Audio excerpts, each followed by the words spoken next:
Just சிம்பிளா ஒரு Kettle will வச்சு உங்களுடைய ஷோல்டருடைய மொபிலிட்டியும் உங்களுடைய ரேஞ்ச் ஆஃப் மோஷனையும் இன்க்ரீஸ் பண்ண முடியும்.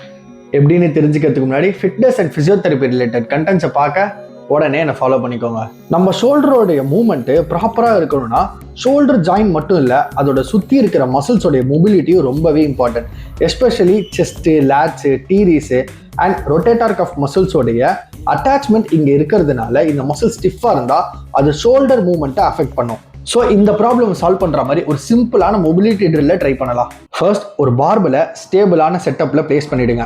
அதில் கம்ஃபர்டபுளாக உங்களுடைய சேம் சைடு ஹேண்டை லீன் பண்ணிவிட்டு ஷோல்டரை எக்ஸ்டர்னலாக ரொட்டேட் பண்ணி பொசிஷன் பிளேஸ் பண்ணிக்கோங்க. ஸோ இப்போ சேம் ஹேண்டில் உங்களால் முடிஞ்ச அளவுக்கு ஒரு கெட்டில் பெல்லை ஹோல்ட் பண்ணிவிட்டு ஷோல்டரை ரிலாக்ஸ்டாக வச்சுக்கோங்க.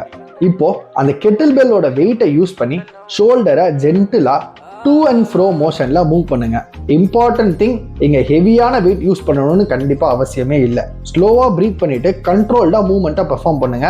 பெயின் இல்லாம கம்ஃபர்டபுள் ரேஞ்ச் வரைக்கும் எடுத்துட்டு போனா போதும். இதே மெத்தட்ல வீக்லி 3 times ஒர்க் அவுட் பண்றதுக்கு முன்னாடி இந்த எக்ஸசைஸை பண்ணும்போது உங்களோட ஷோல்டருடைய ரேஞ்ச் ஆஃப் மோஷனும் மொபிலிட்டியும் நல்லாவே இன்க்ரீஸ் ஆயிருக்கும்.